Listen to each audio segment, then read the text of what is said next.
There is a kind of tiredness that sleep does not touch. You wake up, not exhausted in the body, but already behind in the mind. Before the day begins, you feel late. Late to improve, late to respond, late to become whatever version of yourself you quietly believe you should already be. Nothing dramatic is happening. Life from the outside looks manageable. And yet something feels constantly heavy. The Stoics would not call this weakness. They would call it misdirected effort. Because the mind, when given no limits, tries to carry everything. Every expectation, every possibility, every imagined future where things go wrong. You do not notice when this habit begins. It starts innocently.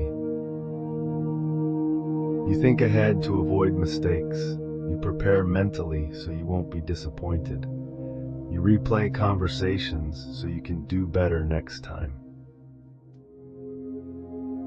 At first, this feels like responsibility. But slowly, it becomes something else. A background noise that never turns off. You're not resting even when you stop working. You're not present even when you are still. The Stoics observe that the mind suffers most not from reality, but from the stories it tells about reality. Stories about how things should unfold. Stories about how others might judge you. Stories about what this moment means for your future. None of these stories are happening now, but your body reacts as if they are. So you remain alert, tense, prepared for impact. This is not stress from danger, it is stress from anticipation. Seneca wrote that we suffer more in imagination than in reality. Not because imagination is bad, but because we forget that it is optional. When the mind is left unchecked, it confuses possibility with certainty. A thought appears, what if this fails? And suddenly the nervous system responds as if it already has. This is why mental fatigue feels endless. You are not responding to events, you are responding to simulations. The Stoics did not try to eliminate thought, they tried to discipline attention. They asked a simple question, again and again.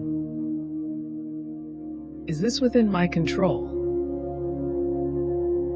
Not in theory, but in the exact moment the thought appears. You can influence your actions. You can choose your values. You can decide how you behave under pressure. But the outcome, the reaction of others, the pace at which life unfolds, these were never promised to you. When you treat what is uncontrollable as if it depends on you, the mind stays in permanent effort mode.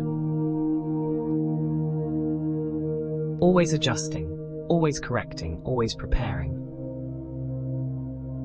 And effort without rest becomes fatigue without relief. True rest, to the Stoics, was not about escaping responsibility. It was about releasing false responsibility.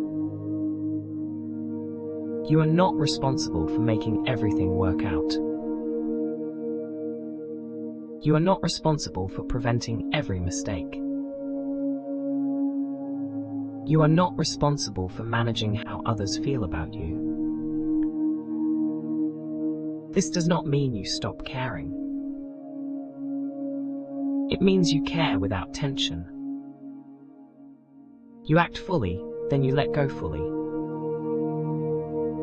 Most people do the opposite.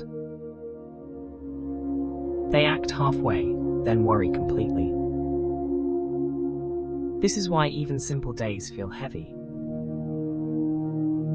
Not because they demand too much action, but because they demand too much mental commentary.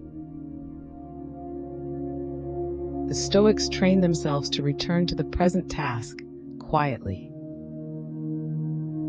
Not with motivation, not with force, but with acceptance. This moment as it is does not require analysis. This action right now does not require prediction.